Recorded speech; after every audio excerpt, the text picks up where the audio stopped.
उस पर हम जांच कर रहे हैं। मैं अभ्यर्थियों की तरफ से जो 8 लाख अभ्यर्थी जेसीसी सीजीएल में पार्टिसिपेट किए हैं उनके तरफ से ये कहना चाहता हूं कि अगर सरकार ये कहती है कि आप मुझे एविडेंस दीजिए, सरकार ये कहती है कि आप मुझे सबूत ला करके दीजिए, तो मैं ये पूछना चाहता हूं कि आपका एसीबी क्या कर रहा है, आपकी एसआईटी क्या कर रहा है, आपके आईपीएस क्या कर रहे हैं, आपका पूरा सरकारी तंत्र क्या कर रहा है।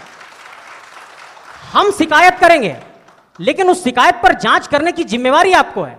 और आप ये कहते हैं कि अभ्यर्थी से कि आप ही सबूत लाओ, आप ही हमें पेन ड्राइव में दो, आप ही सीडी में दो, आप हमें मूल स्रोत बताओ कि ये कहां से लीक हुआ। तो ये एक तरीके से पल्ला झाड़ना है अपने जिम्मेवारियों से, और मैं इससे इत्तेफाक नहीं रखता हूं। मैं सरकार का कंप्लीट इसे फेलियर मानता हूं। बातों का सिलसिला। तो बोला नहीं, आपसे हम परिचित नहीं है। तो हमें लगा कि शायद वो विधायक या सांसद की पैरवी सुनना चाहते हैं। तो मैंने इतना कहा था कि 2 महीने के बाद चुनाव है, हम बेरमो भी लड़ेंगे, गोमिया भी लड़ेंगे, डुमरी भी लड़ेंगे। अगर वहां से कोई भी सीट जीत के आ जाते हैं तो आपको दामोदर नदी में ले जाकर डाल देंगे। विश्वास कीजिए, विश्वास कीजिए, वो व्यक्ति का भी नाम बता देंगे, ऐसा नहीं हम झूठ बोल रहे हैं। 10 सेकंड में उनका आवाज बदला कि जयराम बाबू बोलिए क्या बात है। अगर मेरे इस व्यवहार से उसका नौकरी बच जाता है तो मुझे अपने इस व्यवहार से कोई कंप्रोमाइज नहीं करना है। 24 साल आपने चला लिया श्रीमान करके, 24 साल आपने चला लिया नियम कानून की बात करके। हमें लगता है कि एक एग्रेसिव गवर्नमेंट आनी चाहिए, और मेरा यही एग्रेशन मुझ में रहेगा। किन मुद्दों के साथ सामने आना चाहिए? जयराम महतो के सपनों का झारखंड कैसा है? अभी चूंकि आप चुनाव लड़ने की घोषणा कर चुके हैं, 81 सीट पर चुनाव लड़ने जा रहे हैं, तो किन बात को लेकर जा रहे हैं जनता के बीच? आपके हिसाब से कैसी पॉलिटिक्स होनी चाहिए, कैसा झारखंड होना चाहिए? सबसे पहले द फॉलोअप का बहुत बहुत धन्यवाद, आभार कि आज के इस कार्यक्रम में हमें जगह मिली है। जहाँ तक मेरे सपनों का झारखंड, तो मैं उन महापुरुषों से भिन्न नहीं हूँ, चाहे वो बिरसा भगवान रहें, तिलका मांझी रहें, विनोद बिहारी महतो रहें या शहीद निर्मल महतो रहें। मैं उनसे भिन्न नहीं हूँ। मैंने उन्हीं की परछाई को, उन्हीं के विचारों को आत्मसात करके राजनीति में कदम रखा है। तो मेरा मानना है कि झारखंड अलग राज्य की लड़ाई जिन मुद्दों के साथ लड़ी गई थी वही मेरे मुद्दे होंगे। झारखंड अलग राज्य की लड़ाई में जो सोच के साथ इस राज्य को अलग किया गया था कि जब ये राज्य अलग होगा तो यहाँ के युवाओं के पास क्या अधिकार होगा, जब ये राज्य अलग होगा तो यहाँ के किसानों के पास क्या स्वतंत्रता होगी, मेरे मुद्दे वही होंगे। झारखंड जो हमारे झारखंड के नाम में ही छुपा है, झाड़ यानी जंगल, खंड यानी जमीन का एक भूभाग, और हमारी जो निरंतर लड़ाइयाँ रही हैं आदिकाल से, वो इसी विषय को लेकर रही हैं। तो जब मैं विधानसभा के चुनाव में जाऊंगा, मेरा पहला मुद्दा इस राज्य में एक सुदृढ़ स्थानीय नीति का रहेगा। चूँकि मैं जिन क्षेत्रों से आता हूँ वो कोयलांचल का क्षेत्र है। आज भी मैं जब कोयलांचल से होकर आया तो लोगों ने अपनी समस्याओं को, लगभग 15-20 आवेदन मेरे पास पड़े। जब मैं एक सामान्य सा बालक हूँ, मैं एक साधारण सा बालक हूँ, और मुझे प्रतिदिन 15 से 20 समस्याओं को सुनना पड़ता है, जो समस्याएं होती है ज़मीन से संबंधित। इसलिए मेरा मानना है कि ज़मीन संबंधित जो कानून जो आज हमारे राज्य में हैं भी, CNT, SPT, लेकिन जो लोग सरकार में बैठे हैं उनके मैनिफेस्टो में शामिल होने के बाद भी प्रभावी रूप से लागू ना हो पाना, प्रभावी रूप से उन विषयों पर चर्चा नहीं कर पाना, उनको संरक्षण ना दे पाना, एक बहुत ही गंभीर विषय है। और मेरा मानना यही है, जो कि मैं किसान वर्ग से भी संबंध रखता हूँ, एक किसान का बेटा हूँ, तो मेरे हिसाब से जो ज़मीन संबंधित मुद्दे हैं वो मेरे प्राथमिक मुद्दे होंगे। उसके बाद आज छात्रों की समस्या देख सकते हैं। आज CGL के छात्र, JSSC CGL के छात्र आज धरने पर बैठे हैं। विगत जो पहला एग्ज़ाम हुआ था उस एग्ज़ाम में धांधली हुई, इस एग्ज़ाम में धांधली का मामला सामने आ रहा है। तो निश्चय एक बेहतर नियोजन नीति हो और इस तरीके से एग्ज़ाम को लिया जाए कि धांधली ना हो, गड़बड़ी ना हो, और महत्वपूर्ण सबसे कि अन्य राज्य से लोग जो हमारी हकमारी कर रहे हैं वो कम से कम रुके। उसके लिए मेरे पास मेरी योजना होगी कि हम लोग प्रखंड स्तरीय भाषा के आधार पर एग्ज़ाम लेंगे। चूँकि भारतीय संविधान आर्टिकल 15-16 इस बात का उल्लेख करता है कि हम जात के आधार पर भेदभाव नहीं कर सकते हैं, हम धर्म के आधार पर भेदभाव नहीं कर सकते हैं, हम उद्गम स्थान के आधार पर भेदभाव नहीं कर सकते हैं, हम लिंग के आधार पर भेदभाव नहीं कर सकते हैं, लेकिन भाषा का कहीं जिक्र नहीं है। तो मेरा मानना है कि सरकार को इस विषय पर सोचना चाहिए। हम लोग अगर सरकार में आते तो इस विषय पर सोचेंगे कि जो प्रतियोगिता की परीक्षाएँ होंगी वो हमारी भाषाओं में होंगी। फॉर एग्जाम्पल, जैसे मान के चलिए कोई हिंदी का पेपर आता है परीक्षा में, उसमें एक सवाल आता है कि आँख का तारा, इसका मतलब क्या होता है, आग बबूला होना, इसका मतलब क्या होता है। तो झारखंड के अभ्यर्थी के साथ साथ इस सवाल का उत्तर बिहार के अभ्यर्थी को भी मालूम है, इस सवाल का उत्तर उत्तर प्रदेश, मध्य प्रदेश, राजस्थान के अभ्यर्थी को भी मालूम है, लेकिन अगर हम अपनी भाषा को प्रमोट करेंगे, अपनी कल्चर को अगर प्रमोट करेंगे प्रतियोगिता परीक्षाओं में, और वहाँ सवाल ये रहेगा, मान के चलिए मैं धनबाद के तोपचांची ब्लॉक से आता हूँ और वहाँ एक मुहावरा चलता है, पखर तरे हाथ करे करे झाँक, ना ये राजस्थान को समझ में आएगी, ना ये उत्तर प्रदेश को समझ में आएगी। इससे क्या होगा कि नियम भी बना रहेगा और हमारी जो नौकरियों में हकमारी हो रही है वो भी सुरक्षित रहेगा। लेकिन जयराम जी, आपका जो आंदोलन शुरू हुआ वो भाषा के आंदोलन से ही शुरू हुआ। उसमें एक नारा भी लगा कि भोजपुरी भाषा नए चलतू। तो आपके बगल में जो ठीक बैठे हैं वो पलामू प्रमंडल से हैं। जी, आप मेरा पहला ही वीडियो सुनेंगे। तो मेरा सवाल ये है कि क्या जयराम अब इतना तैयार हो गए हैं कि बगल में बैठाने के लिए तैयार हैं? जी, आप मेरा पहला ही वीडियो सुने होंगे, मेरा तर्क सुने होंगे कि धनबाद और बोकारो की सीमा पश्चिम बंगाल से लगती है। यदि यहाँ के ब्लॉक में सटे हुए जो ब्लॉक हैं, अगर उनमें कोई अन्य राज्य, तो मैंने कहा कि यहाँ के लोग बांग्ला बोलते हैं, नो डाउट, क्योंकि हमारा मानभूम का इतिहास रहा है। लेकिन आप बिहार की भाषाओं को, उत्तर प्रदेश की भाषाओं धनबाद और बोकारो में लेके आएंगे तो डंके की चोट पर आज भी कह रहे हैं वो बोरो लैंग्वेज है। आप उनको अगर पलामू में लेके आएंगे तो मुझे आपत्ति नहीं है, आप उनको कोडरमा के कुछ प्रखंड में लेके आएंगे मुझे आपत्ति नहीं है। जो बिहार राज्य के सीमावर्ती क्षेत्र हैं, यदि आप वहाँ भोजपुरी मगही की बात करते हैं तो समझ में आता है। धनबाद और बोकारो में लेके आएंगे तो वो बोरो लैंग्वेज है। सूर्या जी, क्या अगला सवाल संजय मेहता जी से होगा। सवाल सबसे वही है कि आपके सपनों का झारखंड कैसा है, ये सवाल का जवाब दें। उससे पहले हम जानना चाहेंगे कि जयराम महतो जी से 3 कुर्सी बाद आपकी कुर्सी हो गई, इतनी दूरी क्यों बढ़ गई? वो संजय मेहता जो झारखंड मांगे जयराम का नारा दे रहे थे, खुद अलग हो गए, उनकी ही पार्टी के नाम का अपनी पार्टी बना लिए। देखिए, एक बार अगर आप राजनीति के तमाम पहलुओं को, इतिहास के पन्नों को पलटेंगे तो आप देखेंगे कि जब समान विचारधारा के लोग एक पथ पर चल रहे थे और ऐसी कुछ परिस्थितियां बनी कि जब अलग होना पड़ा, जैसे शिवसेना का एग्जाम्पल लीजिए, एनसीपी का लीजिए, तमाम ऐसे जो दल हैं, इन परिस्थितियों में विचारधारा को समान रखा जाता है। हमारी जो लड़ाई है, हमारी जो विचारधारा है वो समान है। और आने वाले वक्त में झारखंड के अंदर जिन बिंदुओं पर हम लोग लड़ाई लड़ रहे थे, हम लोगों की लड़ाई में प्राथमिकता के केंद्र में था स्थानीयता, नियोजन, यहाँ के लोगों को नौकरी, भाषा, संस्कृति। और मैं इस बात का विश्वास दिलाना चाहता हूँ कि उन्हीं बिंदुओं पर हम अपनी लड़ाई को आगे बढ़ा रहे हैं। और ये कुर्सी दूरी हुई है तो ऐसा नहीं है कि अगर हमारे साथ अभी यहाँ पर जयराम जी बैठे हैं तो उनसे हाथ नहीं मिलाऊंगा, उनसे गले नहीं लगूंगा। वैचारिक तौर पर कुछ हमारी दूरियां हो सकती है, लेकिन व्यक्तिगत तौर पर संबंध बना रहेगा। ये दूरियां इसलिए हुई कि कुछ मैं जिन चीज़ों को करना चाहता था संगठन के अंदर वो नहीं हो पाया था, इसलिए मैं दूर हुआ। लेकिन उन पहलुओं पर ना जा करके अब मैं आइडिया ऑफ झारखंड पर आना चाहता हूँ, जिस आइडिया ऑफ झारखंड की आप बात कर रहे हैं। मैं ये चाहता हूँ कि 24 सालों के झारखंड में सबसे पहला काम जिस पहलू पर होना चाहिए था वो नीतियों के आधार पर काम करने की जो हमारी प्रतिबद्धता थी किसी भी सरकार की, उस पर काम होना चाहिए था। इस झारखंड के अंदर देखिए कि कितना बड़ा, एक बहुत बड़े स्तर पर आप देखेंगे राजनीति का जो प्राथमिक स्तर है, पंचायती राज की व्यवस्था, जब उसमें चुनाव हुआ तो ओबीसी का रिजर्वेशन फॉलो नहीं हो पाया। मंडल कमीशन की सिफारिश ने कहा कि ओबीसी को कम से कम 27 पर आरक्षण होना चाहिए। और आप सोचिए कि जब सरकार ने विधेयक बनाया तो वो आरक्षण का 77% का विधेयक रिजेक्ट हो गया। मैं ये कहना चाहता हूं कि एक राज्य के अंदर अगर किसी विधेयक को आप नहीं लागू कर पा रहे हैं और चुनाव करा दे रहे हैं पंचायती राज व्यवस्था में, और समाज का एक बड़ा हिस्सा प्रतिनिधित्व से कट जा रहा है, ये तो फिर बहुत बड़े स्तर पर आप कह सकते हैं कि आपके पास पॉलिसी की पैरालिसिस है। और इस पॉलिसी की पैरालिसिस को आप ना स्थानीयता के स्तर पर दुरुस्त कर पा रहे हैं, ना नियोजन के स्तर पर दुरुस्त कर पा रहे हैं, और ना ही आप पर्यटन के स्तर पर जब बात करना चाहते हैं। तो जब अभी हम यहाँ पर बैठे हैं तो पिछली ही रात में केरेडारी में 4 गाड़ियों को आग लगा दिया गया है। लॉ एंड ऑर्डर भी ठीक नहीं है।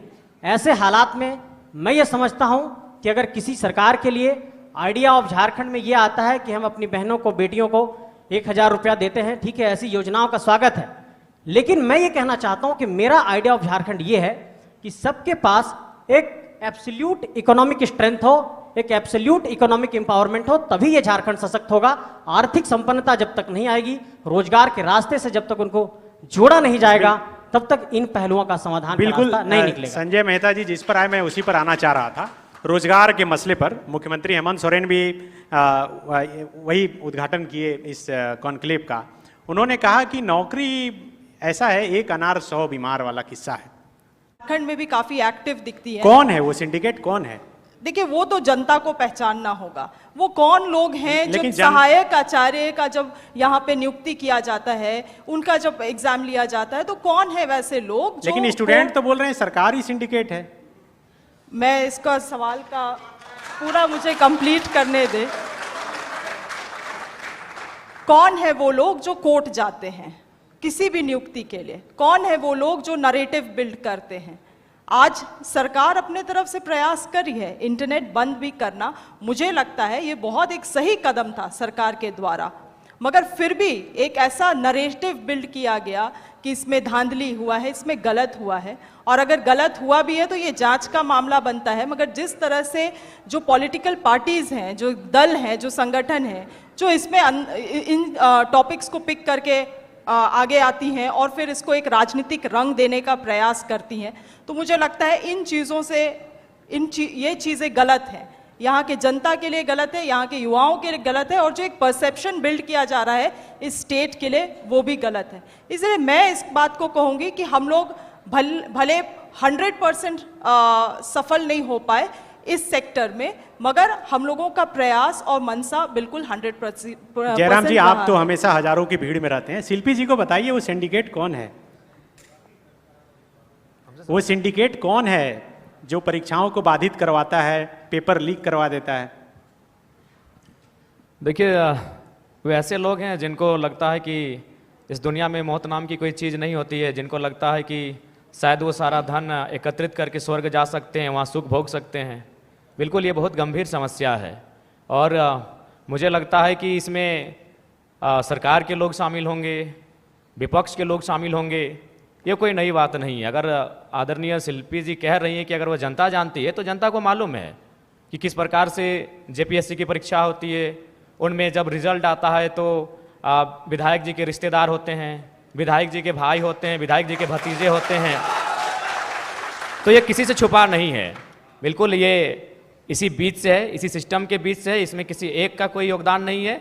इसमें 24 वर्षों से जिन लोगों ने राज्य की सत्ता को संभाला है, 24 वर्षों से जिन लोगों ने इस राज्य की सरकार को चलाया है, पक्ष बन के विपक्ष बन के, सबका उसमें हिस्सेदारी होता है।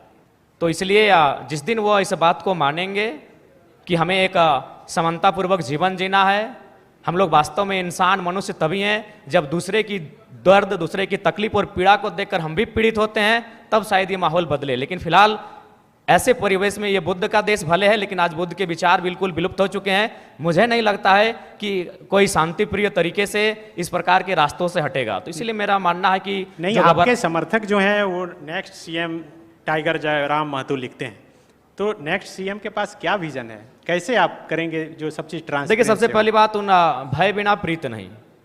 उनके साथ अगर दोषी पाए जाते हैं तो कठोरतापूर्वक कानूनी कार्रवाई की जाएगी, और मैं बिल्कुल उसका पक्षधर हूँ। क्योंकि अगर एक व्यक्ति पे कार्रवाई होती है और उस कार्रवाई से अगर हजारों स्टूडेंट को एक उम्मीद मिलती है, अगर एक व्यक्ति पे कार्रवाई होती है और हजारों किसानों की खुशहाली आती है, तो मुझे लगता है उस व्यक्ति पे कार्रवाई होनी चाहिए। और मैं अपना एक अनुभव बताना चाहूँगा, हालांकि ऐसे मंचों पे जहाँ एकेडमिक लोग आके सुन रहे हैं, इंटेलेक्चुअल लोग आके सुन रहे हैं, नहीं बोलना चाहिए, लेकिन मुझे मेरा जो करैक्टर है वो सबके सामने मैं आपको बताना चाहूँगा। ये बेरमो कठारा की घटना है। वहाँ एक व्यक्ति का अटेंडेंस रोक दिया जाता है, पंच ब्लॉक कर दिया जाता है, जो नौकरी का प्रावधान होता है कोलियरी में। वो व्यक्ति हमारे पास आता है, आके हमें सुनाता है कि भैया ऐसा ऐसा बात है, मेरा कसूर इतना है कि झारखंडी है और हमें मतलब मेरा पंच को ब्लॉक कर दिया गया है, मेरे अटेंडेंस को रोक दिया गया है, तो कुछ उपाय किया जाए। तो हम उनको फ़ोन लगाते हैं, तो हमने परिचय दिया कि सर ऐसा क्यों करते हैं, गरीब आदमी है, बड़ी मुश्किल से रोजगार चलता है, तो इनको पुनः रख लिया जाए। तो उधर से आवाज़ आई कि आप कौन बोल रहे हैं? तो हमने कहा कि हम जयराम कुमार महतो बोल रहे हैं, वर्तमान में गिरिडीह लोकसभा लड़े हैं। तो बोला नहीं, आपसे हम परिचित नहीं है। तो हमें लगा कि शायद वो विधायक या सांसद की पैरवी सुनना चाहते हैं। तो मैंने इतना कहा था कि 2 महीने के बाद चुनाव है, हम बेरमो भी लड़ेंगे, गोमिया भी लड़ेंगे, डुमरी भी लड़ेंगे, अगर वहां से कोई भी सीट जीत के आ जाते हैं तो आपको दामोदर नदी में ले जाकर डाल देंगे। विश्वास कीजिए, विश्वास कीजिए, वो व्यक्ति का भी नाम बता देंगे, ऐसा नहीं हम झूठ बोल रहे। 10 सेकंड में उनका आवाज बदला कि जयराम बाबू बोलिए क्या बात है। अगर मेरे इस व्यवहार से उसका नौकरी बच जाता है तो मुझे अपने इस व्यवहार से कोई कंप्रोमाइज नहीं करना है। 24 साल आपने चला लिया श्रीमान करके, 24 साल आपने चला लिया नियम कानून की बात करके। हमें लगता है कि एक एग्रेसिव गवर्नमेंट आनी चाहिए, और मेरा यही एग्रेशन मुझ में रहेगा। चूंकि मैं ना संजय मेहता जी के तर्ज पे मैं बरी से आता हूं, ना मैं चौपारण से आता हूं, ना मैं गढ़वा से आता हूं। मैं धनबाद से आता हूं। मैं एक घटना सुनाता हूं सुरेश महतो की, और विधायक मैडम बैठी हैं, हालांकि उस समय वो बहुत किस्सा पुराना है। वो झरिया विधानसभा की घटना है, वो भोरा क्षेत्र की घटना है। एक व्यक्ति है, उनका नाम है सुरेश महतो, मैं उस कौम का बेटा हूं। एक व्यक्ति थे, उनका नाम था सुरेश महतो, मैं उस कौम का बेटा हूं। उनको मारा गया था, उनकी सांसें थी, उनके दोनों पांव को काटा गया था। उनकी सांसें चल रही थी, उनके दोनों हाथ को काटा गया था। उनकी सांसें चल रही थी, उनके दोनों आंख को निकाला गया था। इसीलिए मैं मीठी बात करने नहीं जानता, मुझे लगता है एग्रेशन से राज्य को बदलूंगा। मैं उस कौम से आता हूं, मैं उस क्षेत्र से आता हूं जहां हमने सिर्फ कत्लेआम देखा है। झारखंड हमने बनाया है भैया। निर्मल महतो के सीने में गोली लगी थी, तब झारखंड का चर्चा दिल्ली में हुआ था। तब राजीव गांधी को पता चला था कि हां, झारखंड की डिमांड किया जा रहा है। तो मुझे लगता है एक बार ये श्रीमान, ये नियम कानून, एक बार एग्रेशन की गवर्नमेंट होनी चाहिए, बाकी यूथ डिसाइड करे। मेरा जो व्यवहार है, फॉलो अप के मंच में भी मेरा यही व्यवहार है। पसंद लगे वोट कीजिएगा, ना लगे इग्नोर कीजिए। नहीं, आप जो बोल रहे हैं, आप जयराम जी बोल रहे हैं, सुनने में अच्छा लग रहा है। आप बोल रहे हैं रोंगटा नहीं, भी सुनने खड़ा में हो नहीं, जाता आप है। तब झारखंड राज्य को नहीं समझते हैं सन्नी जी। मैं बोल रहा हूँ एग्रेशन, नहीं, आप नहीं समझते हैं झारखंड राज्य को। मैं एग्रेशन, सुनने में अच्छा नहीं लगता, यही रियलिटी है। एग्रेशन मतलब क्या जानते हैं आप झारखंड राज्य को महोदय? एग्रेशन मतलब आप क्या जानते हैं झारखंड राज्य को? हम उस राज्य से आते हैं जहां एक सांसद ने सीने में 12 गोली खाई थी। हम उस झारखंड से आते हैं जहां MP member of parliament Sunil Mahato ने 1 2 3 4 5 6 7 8 9 10 11 12 गोली खाई थी सांसद ने। क्या सुनने में अच्छा लगता है? तब आप झारखंड को नहीं जानते हैं। एग्रेशन मतलब क्या? एग्रेशन मतलब यही है, कठोर डिसीजन, त्वरित कार्रवाई। आज कार्रवाई किस पे होती है? एक ठेला पे काम करने वाला है, तुरंत कार्रवाई होगी। एक मजदूर है, पुलिस तुरंत कार्रवाई करेगी। आपकी कार्रवाई उस समय काहे नहीं होती है?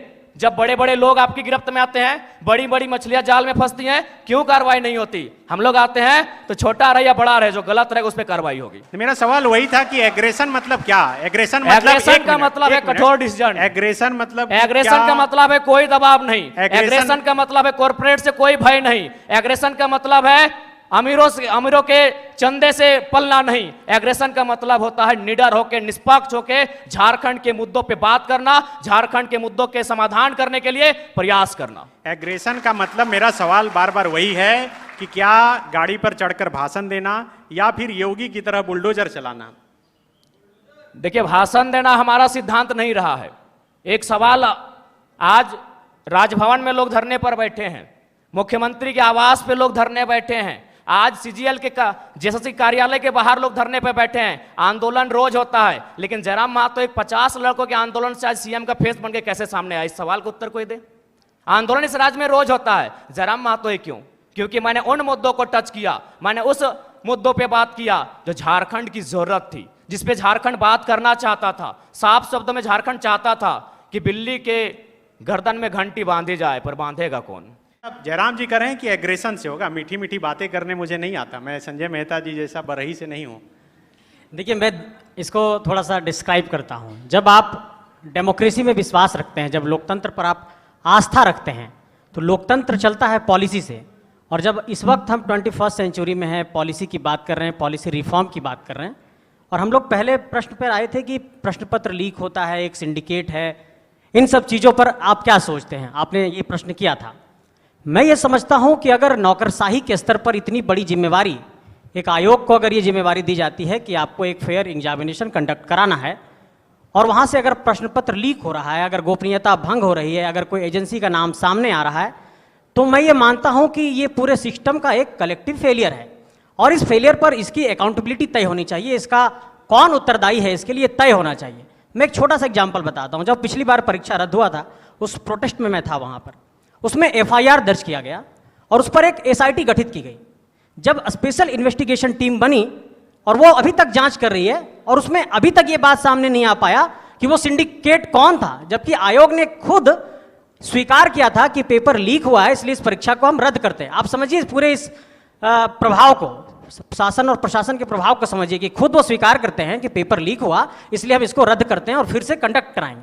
कल हम लोग फिर वहां पर थे जेएसएससी के पास, फिर से एफआईआर लॉन्च हुआ है और फिर से आयोग ये कह रहा है कि अभी हम जांच कर रहे हैं, आपने जो एविडेंस दिया है उस पर हम जांच कर रहे हैं। मैं अभ्यर्थियों की तरफ से, जो 8 लाख अभ्यर्थी जेएसएससी सीजीएल में पार्टिसिपेट किए हैं, उनके तरफ से ये कहना चाहता हूं कि अगर सरकार ये कहती है कि आप मुझे एविडेंस दीजिए, सरकार ये कहती है कि आप मुझे सबूत ला करके दीजिए, तो मैं ये पूछना चाहता हूं कि आपका एसीबी क्या कर रहा है, आपकी एसआईटी क्या कर रहे हैं, आपके आईपीएस क्या कर रहे हैं, आपका पूरा सरकारी तंत्र क्या कर रहा है?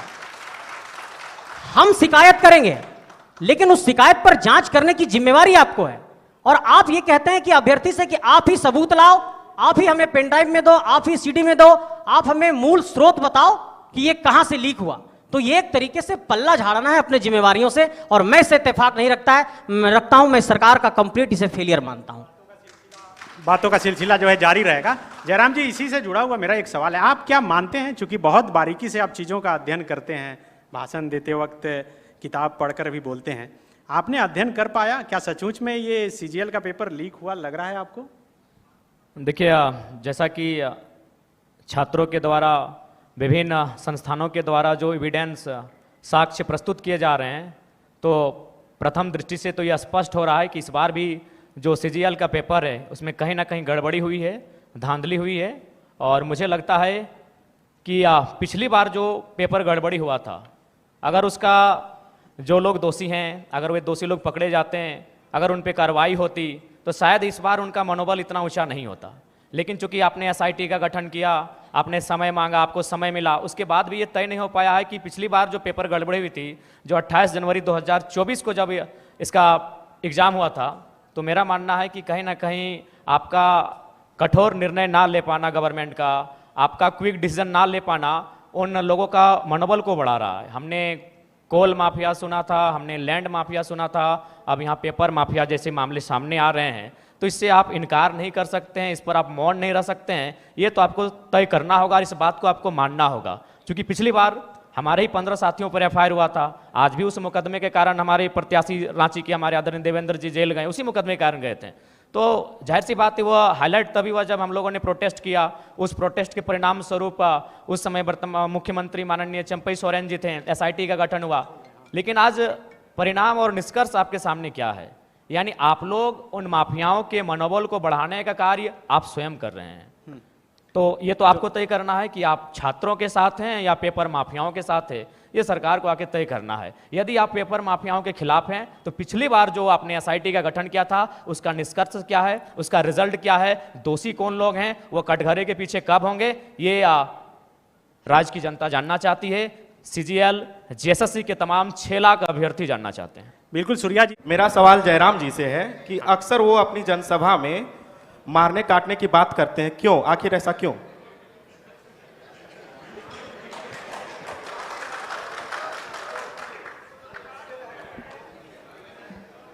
देखिए,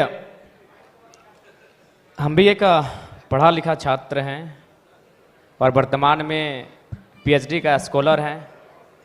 विनोद बिहारी महतो विश्वविद्यालय धनबाद से इंग्लिश लिटरेचर में पीएचडी कर रहे हैं।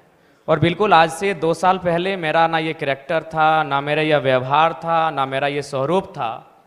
लेकिन यदि आप पा रहे हैं कि मेरे अंदर आक्रामकता आई है, यदि आप पा रहे हैं कि मेरे अंदर कुछ हिंसक विचारधारा आई है, ठीक है, मैं स्वीकार करता हूँ, खुले मंच पे स्वीकार करता हूँ। लेकिन एक बात बताइए, यहाँ जितने भी प्रबुद्ध लोग बैठे हैं, जब मैंने, ठीक है, मैंने कुछ ऐसी बातों को कहा जिनमें हिंसा प्रतीत हो रही है, लेकिन उस बात को समर्थन करने वाले 99% होते हैं।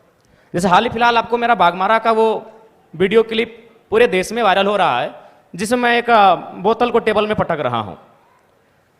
उस वीडियो को जो अपने आप को सो कॉल्ड पढ़े लिखे मानते हैं, उन्होंने कहा कि नहीं ये गलत है, लेकिन 99% लोगों ने कहा कि नहीं ये सही है, ये लड़का ठीक कर रहा है। अब सवाल ये है कि ठीक है, मेरी बातों में हिंसा है, लेकिन हिंसा की विचारधारा को 99% लोग पसंद क्यों कर रहे हैं? ये इस राज्य का सबसे बड़ा कारण है। यानी इसका कारण ये है कि आज एक आम व्यक्ति लोकतांत्रिक भारत में, अलग झारखंड राज्य में, स्वतंत्र भारत में इतना दबाया जा रहा है, इतना सताया जा रहा है, इतना उसका दमन, इतना दोहन किया जा रहा है, उसके साथ इतना अत्याचार किया जा रहा है कि मेरे इन विचारों को पसंद कर रहा है, लाइक कर रहा है। उदाहरण के लिए जो बागमारा को लेकर आप चर्चा कर रहे हैं, जिस वीडियो की, जिस मेरे वीडियो को आज पूरे देश में लगभग 50 लाख से ज्यादा लोगों ने देखा, मैं आपको थोड़ा बता ही देता हूं। वहां बीसीसीएल की एक योजना है, बीसीसीएल खनन का कार्य करती है। ये आपको भी मालूम है कि अब सारी कंपनियां टेंडर देती है। वहां टेंडर दिया है संजय उद्योग को और खेमका कंपनी को। वहां जो मजदूर हैं 2018 से काम कर रहे हैं, यानी 6 साल है। 6 साल से उनका वेतन वही का वही है। और सबसे ताज्जुब और हैरत की बात है कि उनका एचपीसी वेतन 32,000 होता है। ताज्जुब कीजिएगा और लोकतंत्र के होने पे शर्म भी कीजिए, उनको 6,000 वेतन मिलता है। उससे भी ताज्जुब की बात है कि ना बीसीसीएल जिम्मेवारी ले रही है कि ये किन के वर्कर हैं, और ना ही खेमका और संजय उद्योग जिम्मेवारी ले रही है ये किन के वर्कर हैं। उससे भी ताज्जुब की बात है, उनको जो पेमेंट मिलता है 4,000 मिलता है, 6,000 मिलता है, वो पेमेंट ना बीसीसीएल दे रही है, ना संजय दे रही है, ना खेमका दे रही है। तो बताइए किसका खून नहीं खोलेगा? मैं बनावटी इंसान नहीं हूं।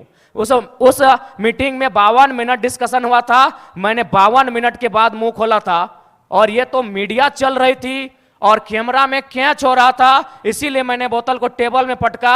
मां कसम हम किसी के मुंह में पटकते, आपके पांव तले जमीन खिसक जाएगी। जब आपने छेड़ा है तो सुन लीजिए। यही विनोद बिहारी विश्वविद्यालय में एक कंपनी, एक एजेंसी ने टेंडर लिया है, मजदूरों को ज्वाइनिंग लेटर के साथ साथ रिजिग्नेशन लेटर पे साइन करा गया। इस भारत में कहां होता है यार? मैं आक्रामकता की बातें करता हूं, कारण कौन है? रिजिग्नेशन लेटर में साइन कराया गया है, कौन देगा उत्तर? भारत देश में 4 स्तंभ है कहने को, न्यायपालिका, कार्यपालिका, विधायिका, पत्रकारिता। कौन रिस्पॉन्सिबल है कि ज्वाइनिंग? ताजुब की बात है, ज्वाइनिंग लेटर भी मिला है और उनको साइन भी करा लिया है। क्या बोलते हैं आप? रिजिग्नेशन लेटर, रिजाइन लेटर में भी साइन करवाया गया है।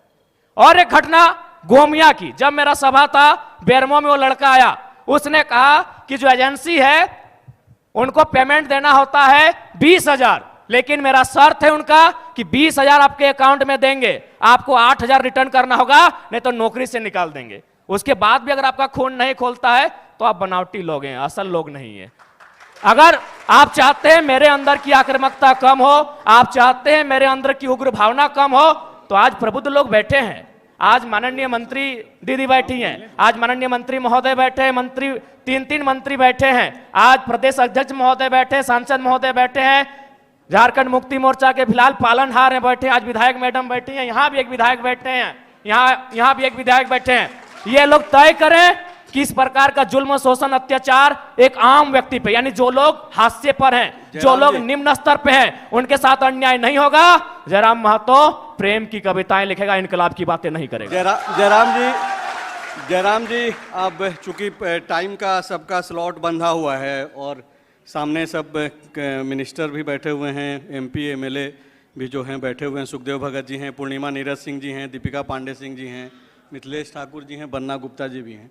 तो अब हम लोग नेक्स्ट सेशन शुरू करेंगे। जी बिल्कुल, सेशन को समाप्त चूंकि करते हैं, सवाल ही लेकिन ऐसा था संजय भैया कि नहीं, बिल्कुल ठीक है, लेकिन आपका जो जवाब है उस पर भी मेरा एक रिएक्शन है कि आप नेतृत्व करने की दिशा में बढ़ रहे हैं, तो भीड़ तो हत्या कर देती है, मॉब लिंचिंग कर देती है, तो भीड़ को सही नहीं ठहराया जा देखिए, सकता अगर है। आज तक हम सुनिए। 2.5 सालों से भारत के इतिहास ने, झारखंड की मैं बात कर रहा हूं, बिना बुलाए किसी राजनीतिक दल के अखाड़े में ये भीड़ नहीं होती है। एक ढेला अगर चला हो तो बता दीजिए। जयराम जी ठीक है, भीड़ को नियंत्रण करने आता है, चूंकि अग्रेशन, और ये शौक नहीं है, हाँ, किसी का शौक नहीं है लड़ाई झगड़ा करना। हर कोई, अरे हम तो, और देखिए क्या है हम तो जयराम जी कि पॉलिटिक्स में अग्रेशन, इमोशन यही बिकता है इस देश में। एग्रेशन, आपका एग्रेशन बिक रहा है, उसको अच्छा काम हो ठीक रहा है। है। अगर एग्रेशन से किसी का भला हो रहा है तो एग्रेशन होना चाहिए। नहीं ठीक है, अच्छी बात है। शब्द बना ही क्यों है? मैं माफी मांगते हुए आप सबसे अब इजाजत लेता हूं। माफी की आवश्यकता आप नहीं सभी है। को शुभकामनाएं। नहीं, माफी जयराम की आवश्यकता जी, नहीं है। आपने जयराम, हमें मंच पे मौका दिया, इसके लिए आपका साधुवाद, आपका धन्यवाद। आप आए उसके लिए आप सभी को शुक्रिया। आपसे जब हम मिलेंगे राजेश ठाकुर जी की उम्र में, जब आपसे हम मिलेंगे दीपिका दीदी की उम्र में, तो शायद एग्रेशन कम होगा। आप एक 29 साल के युवा से मिल रहे हैं और एग्रेशन ना हो, ये उचित नहीं। चलिए, बहुत बहुत शुभकामनाएं। और तो